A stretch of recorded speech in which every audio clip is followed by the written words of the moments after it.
Hi అండి. ఈరోజైతే మా ఇంట్లో మటన్ వండుతున్నాను. మటను బాగా కడిగి పెట్టుకొని పసుపు, ఉప్పు, కారము బాగా వేసి కలపాలి. కలిపిన తర్వాత మనం ఒక 5 నిమిషాలు అది పక్కకు పెట్టుకోవాలి. తగినంత వేసుకొని కలిపి పెట్టుకున్న తర్వాత మనం గుర్జ కపూర మట్టుకు పక్కకు పెట్టాలండి. 4 ఉల్లిగడ్డలు తీసుకున్నాను, పెద్ద ముక్కలుగా కట్ చేసి గ్రైండ్ చేసి పెట్టుకున్నాను. ఇక్కడ మనకు మసాలాకు కావాల్సినవన్నీ తీసి పెట్టుకున్నాను.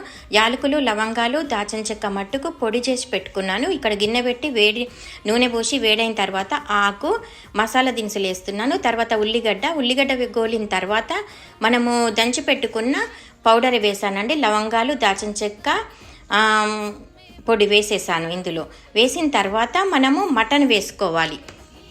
ఇది కూడా ఇప్పుడు మటన్ బాగా కలుపుతూ ఉండాలి.